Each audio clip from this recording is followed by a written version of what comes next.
Hey guys, scouts and non-binary pals, it's Storytime again. Let's continue where we left off, shall we? This was certainly not the development the four sides were expecting. Not only were they meeting this new fusion of Logan and Patton, but they were also seemingly out of nowhere and unconsciously attempting a much bigger fusion consisting out of all of them together.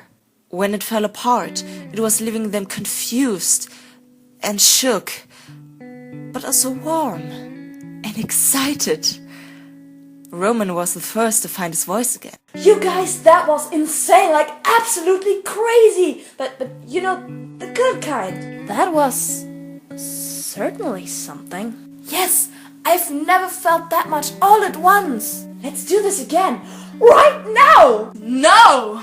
Virgil's voice was echoing through the room and immediately stopped the sides in their tracks, like thunder. I mean...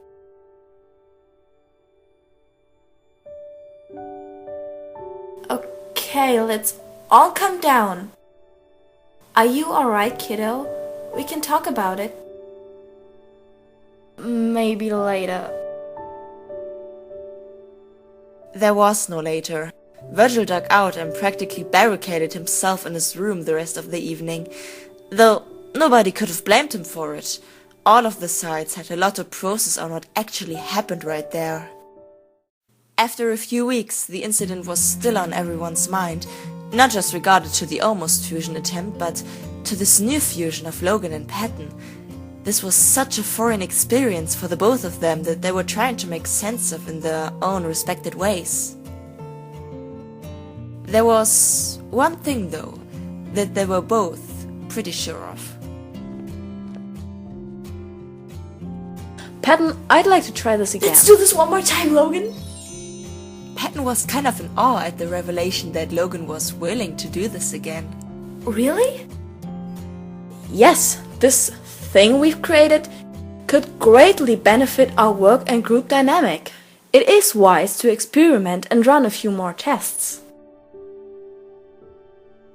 Logan, don't call what happened a thing. This was us. Logan realized that his phrasing was somehow hurting the otherwise so cheerful side. My apologies. I wasn't trying to make you feel uncomfortable. At the moment, I do not know what to call what happened between us. I'm just very curious to find out. So, what is your reason to further investigate in our situation? Patton was sighing while walking to the couch and signaling Logan to come sit next to him. They needed to talk this out. Look, I'm willing to let you phrase this in a way that you are also comfortable with, because I know your stance on emotions, but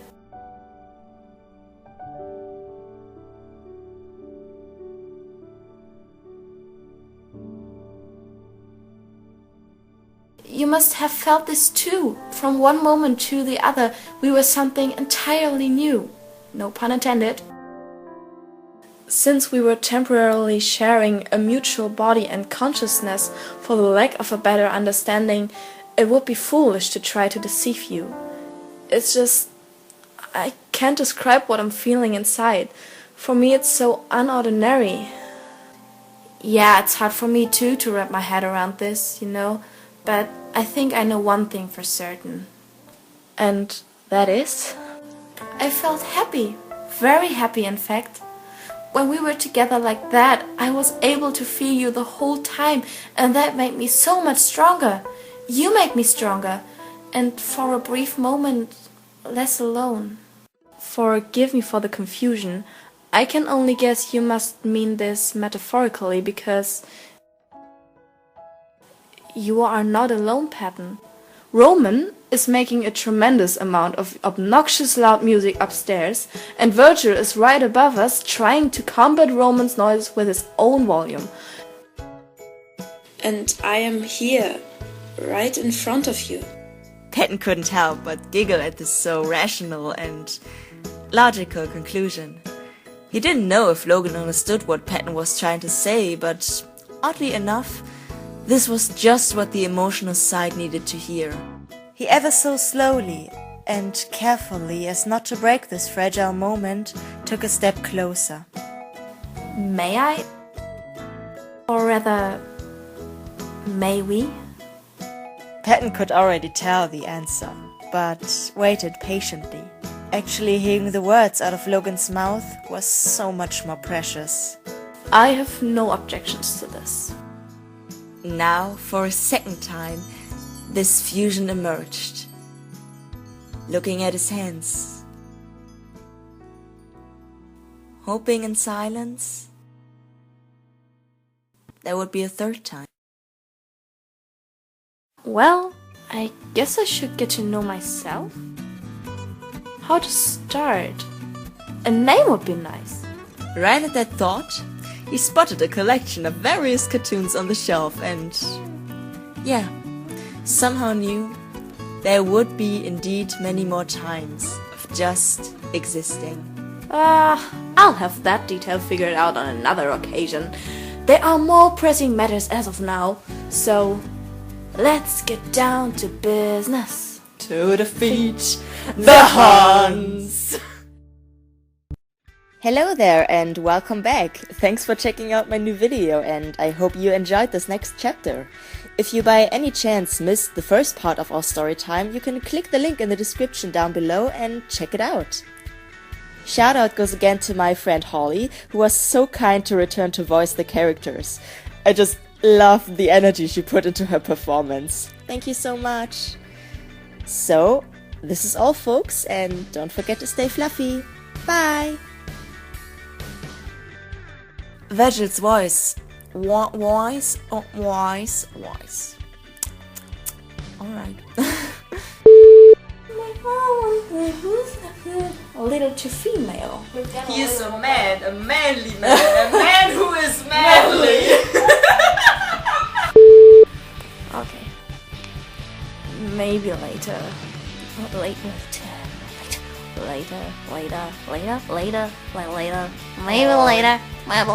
See you later, alligator. And a wild crocodile. Oh! Hell yeah, Schnabeltail. Toodaloo, kangaroo. This was... benefit our work and group dynamic. Dynamic. Dynamite. Do my very, very best. Excuse me. For the lack of a better understanding, it would be foolish to try to deceive you. Deceive you. Okay, yeah. It's just yeah. I thought of that. Oh. Deceit. Okay. Just he's a slimy boy, Logan. Oh yeah, I can see the outtakes. They are coming through. I'm not so good at improvising. I leave that up to you. Oh! Yeah, I think that was the best thing I ever created.